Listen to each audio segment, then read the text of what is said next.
numerosi, e anzi, se qualcuno magari manca in la festa l'unità perché mi fa peccare, non c'è nessuno, quindi se qualcuno può spostarsi in Ardea, siamo contenti che ore e potenti, e se c'è mai che ne fa 5 sia al massimo presenze quando ti fai ore le feste.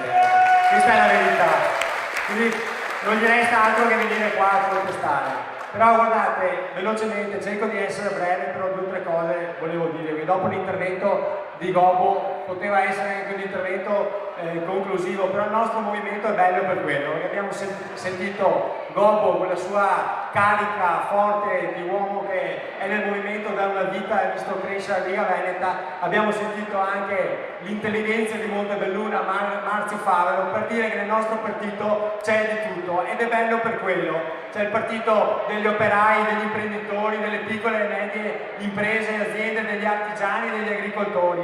Siamo belli per quello e proprio per questo che sappiamo cogliere i momenti nella loro realtà come sono e non nascondiamoci dietro il dito. Questo è un momento difficile, lo sappiamo, è un momento di crisi ed è proprio per questo, e ringrazio anche il collega Possamai che l'ha anticipato, noi abbiamo deciso di fare anche noi la nostra parte. In un momento di crisi anche la politica deve fare i propri sacrifici. E allora abbiamo cominciato a dire, qua ringrazio il Presidente Zaia, che ha lanciato la riduzione del numero dei consiglieri regionali, perché è inutile che andiamo a chiedere la riduzione dei parlamentari al Senato e al Parlamento e poi non lo facciamo neanche noi qui a livello locale.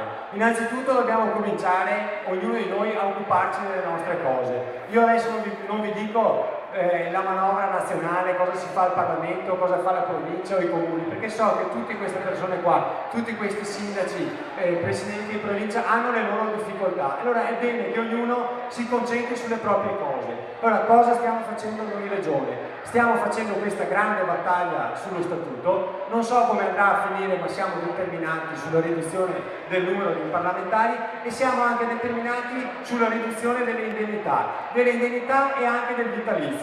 Faremo anche questa battaglia, la faremo veramente. Ieri qualcuno mi ha detto, ma come sai che faremo andare a casa 30 consiglieri? Così che potete ciappare a casa 30 consiglieri? È ovvio che non è che andiamo in regione e prendiamo 30 consiglieri domani mattina li mandiamo a casa, ma se nello statuto mettiamo questi principi che nella prossima legislatura non saranno più 60 ma saranno 30, non ci saranno più i vitalizi, o meglio, i vitalizi non saranno sproporzionati come adesso, ma saranno collegati all'effettivo versamento che uno fa, come un qualsiasi cittadino, visto che abbiamo le trattenute mensilmente, ognuno in base a quanto versa riceverà. E lo stesso per quanto riguarda l'indennità, far sparire quelle voci che alcune di queste è vero che gridano vendetta. Allora queste cose in serenità e tranquillità le possiamo fare. Detto questo però, bisogna anche dire ciò che i giornali o qualcuno non dice che questa è una regione che è tra le migliori, no, è la migliore in Italia e tra le migliori in Europa per quanto riguarda le spese di funzionamento. Come diceva prima Gobbo, noi abbiamo pochi dipendenti pubblici sul numero degli abitanti veneto. Ora queste cose qua dobbiamo cominciare a dirle, dobbiamo dire che abbiamo già fatto delle delibere in regione Veneto che vanno anche a cancellare alcuni enti regionali, perché le spese non sono solo quelle dei costi della politica fine a se stesso, i costi della provincia, del costo dello stipendio del presidente della provincia o dei consiglieri comunali che ciappa cosa? 8 euro a seduta, 10. I costi sono anche di tantissimi enti in Italia e qualcuno anche in Veneto, molto ma molto meno rispetto alle altre regioni, dove si ammirano veri costi. Allora abbiamo già fatto una delibera dove spariranno 5 enti, da subito queste robe qua, 5 enti vengono sparite, cominciamo a razionalizzare altri enti che abbiamo a livello regionale, ARPAB, AVEPA, Veneto Agricoltura, Veneto Sviluppo, cominciamo a contenere i costi su queste cose e vedete che anche qui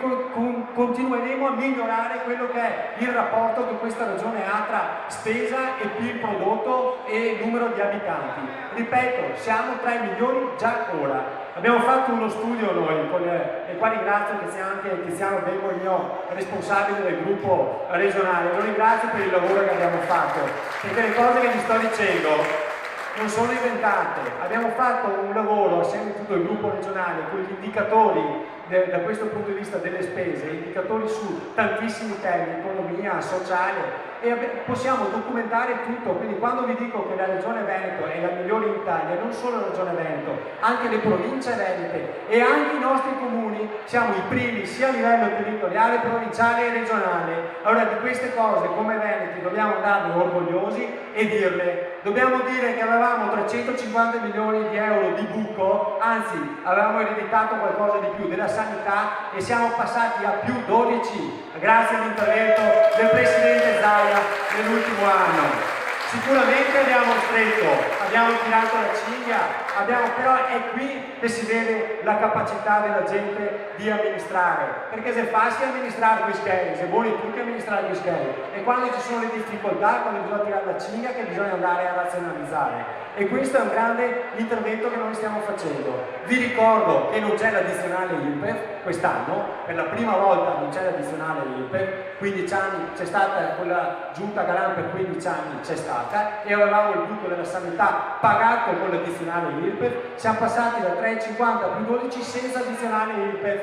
Allora mi piacerebbe che queste robe qua venissero scritte dai giornali, non sparare soltanto sulla politica, perché adesso è il momento, non bisogna sparare sulla politica, bisogna dire queste robe qua, pur consapevoli che ci sono dei privilegi, che vanno nazionalizzate le spese, però dopo, quando lo fa il Veneto, voglio vedere anche altre regioni che lo fa, voglio vedere la Calabria con 28.000 forestali, voglio vedere i consiglieri regionali della Sicilia che prendono più dei parlamentari e hanno anche le auto blu. Vediamo se questi hanno la capacità di togliere il numero abbassare il numero dei consiglieri. Sapete che noi siamo già l'unica regione che non aveva aumentato il numero dei consiglieri, mentre tutte le altre regioni, tutte, hanno aumentato il numero dei consiglieri con gli ultimi statuti approvati. La Puglia è passata a 70, Marche, Molise, con 700.000 abitanti, a Sepicelle, a provincia di Muraro, e ha 40 consiglieri regionali. Che incidenza ha sulla popolazione? Allora queste robe qua è giusto che i veneti le sappiano, ma non è per una difesa, è perché purtroppo noi tutti siamo condizionati dai mass media e non è colpa vostra.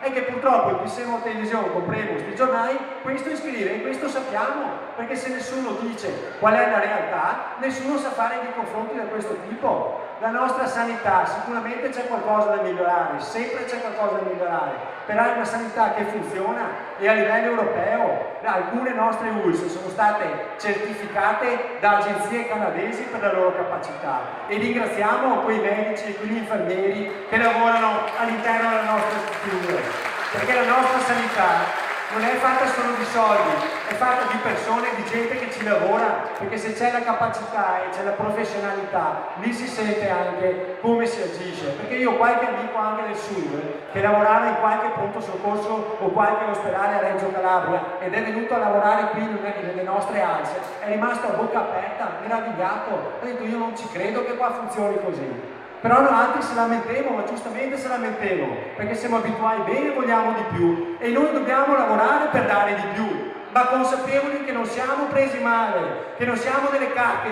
funzioniamo bene, questo dobbiamo dirlo, e dovete dirlo in giro alla gente. Io